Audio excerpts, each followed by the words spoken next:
Ele percorre este vasto campo de girassóis, cujas pétalas douradas reluzindo sob o entardecer. Colore o céu chamando a noite fria. Em seu carro antigo, levanta poeira enquanto avança para um destino desconhecido. Mesmo com todo o silêncio, ele não sente paz alguma neste lugar. Por um momento ele nem mesmo sabe onde está. A sua mente vagueia um pouco vazia. Ele para o carro em frente a esta casa isolada e decadente. Uma fachada coberta por trepadeiras, as janelas quebradas, em completo abandono. Um cachorro se levanta lentamente da varanda, observando o visitante com desconfiança. Ele desce do carro, levando consigo as suas ferramentas. Parece exausto e inquieto. Seus passos pesados ecoam no silêncio, enquanto ele se aproxima da porta, com o olhar fixo em seu interior. O vento sussurra entre as árvores, e a sensação de que algo está errado cresce, o deixando mais inquieto a cada passo. Mesmo assim, ele entra. Dentro da casa, a luz é tênue, filtrada por cortinas empoeiradas. Seu olhar percorre o ambiente, percebendo móveis cobertos com lençóis manchados de umidade e teias de aranha por todos os lugares. Retratos antigos pendem nas paredes e todos os rostos parecem segui-lo com um olhar perturbador. Ele avança lentamente, inquieto, se sentindo observado a cada passo, que range de um modo agonizante nas tábuas velhas sob seus pés. O ar denso e sufocante não o permite respirar. O passar do tempo pesa seu coração, junto a essa sensação de não estar sozinho. Ele desce ao porão, onde encontra um painel de eletricidade antigo. Quando ele o toca, percebe que deveria estar empoeirado, mas de certo modo não estava. Seus pensamentos são interrompidos por estalos, vindos de lugar algum. Ele ilumina a escuridão e encontra uma mala de couro velha. Dentro, papéis e objetos que ele não quer identificar naquele momento. A sua mente está confusa, os seus pensamentos estão estranhos, se sente fraco, mas curioso. Ao examinar a mala, ele encontra este caderno em capa de couro, com anotações e fotografias cujas bordas estavam queimadas. Uma das fotos chama sua atenção. Esta família sorrindo, na frente desta casa, ele percebe algo estranho nos olhares terrivelmente reais. No mesmo instante, as luzes do porão começam a piscar, e sons indistintos, algo entre sussurros ou passos, ecoam no ar. Ele congela, sentindo uma presença invisível, que o segura ali imóvel. O pavor do momento o sufoca e ele perde os sentidos. Ele volta a si, sentado em uma mesa, com todo o conteúdo da mala espalhado sobre ela. O caderno, fotos, mapas e anotações. Símbolos estranhos e palavras macabras cobrem todo o caderno. Este símbolo circular rodeado de nomes e números o deixa intrigado. A sua mente se confunde quando ele tenta compreender o significado. Mas uma coisa está clara: tudo que estava ali agora não está mais.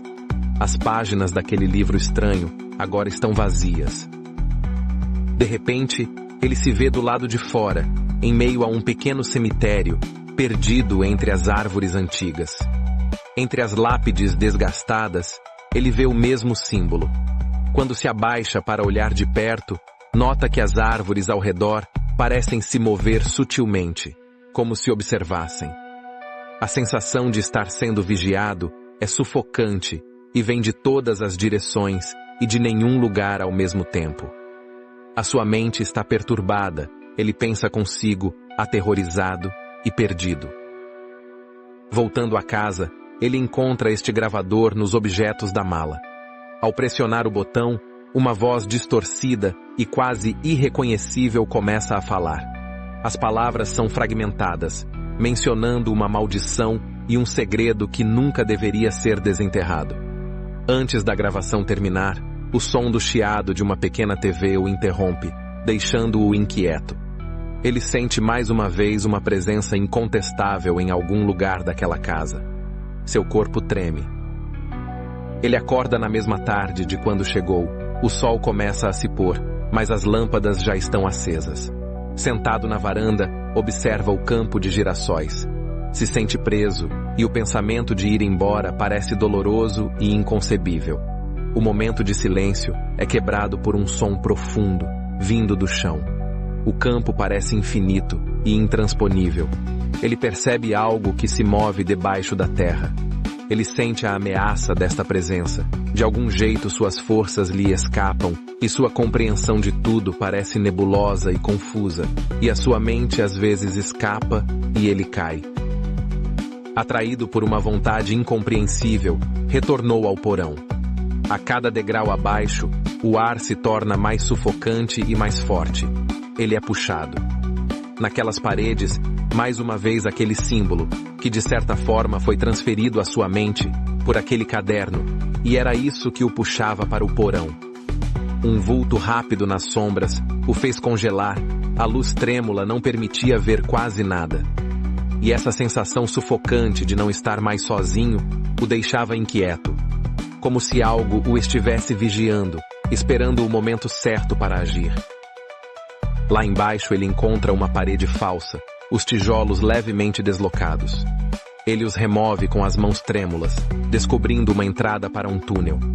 O caminho está iluminado, mas o som de goteiras e passos distantes ecoa bem ao fundo, criando uma atmosfera de medo e tensão. Ele hesita, mas é puxado. Esta força desconhecida o empurra para dentro. Ele sabe que não deveria estar ali, mas ele sente que não tem mais controle total sobre si mesmo. Como um brinquedo na mão de alguém, ele se move. No final do túnel, ele encontra esta sala circular, iluminada, mas terrivelmente sombria. O chão está coberto de símbolos complexos, desenhados com precisão. No centro, uma grande caixa metálica, trancada. Ao abri-la, uma luz intensa escapa, cegando-o momentaneamente. Dentro, algo estranho, que amedronta mais atrai, a sua mente escapa de vez. Ele não sabe o que está vendo, o que está ouvindo ou mesmo sentido. O seu corpo é como uma casca vazia de um fruto devorado. Ele é jogado de volta à casa. A sua mente retorna percebendo essa mudança no ambiente. Os retratos agora mostram rostos diferentes, desconhecidos, mas com uma estranha familiaridade. O relógio de parede está parado às 3h33, e os passos que ele ouve pelo teto parecem não ter origem. Ele chama, mas sua voz desaparece no silêncio. A sensação de que ele não pertence mais a si mesmo o consome, como se esta casa o estivesse possuindo, o amedrontando e ficando a cada segundo mais perturbadora. Mais uma vez é levado para fora. O campo de girassóis está completamente seco, suas flores murchas e quebradas. O carro agora está coberto de ferrugem, inutilizável. Ele corre até a porta da casa, mas ao abri-la, encontra um corredor escuro e sem fim, onde antes ele via uma saída. A porta bate atrás dele. Ele sabe que ela está trancada. Ele é puxado pelo corredor adentro, sem esperanças. Ele sabe que está preso. Sabe que não existe mais saída desta casa de pesadelos. Ele se torna mais um morador dessa casa. Agora ele já não tem a sensação de estar vivo. Agora ele pode ver os outros moradores. Agora não são mais só gritos abafados ecoando de algum lugar fundo. O vento traz sussurros de desespero e traz a promessa de muita agonia, até que ele desapareça no esquecimento. Ele não se lembra como chegou, mas sabe que ela está faminta e está por aí, em algum lugar te esperando.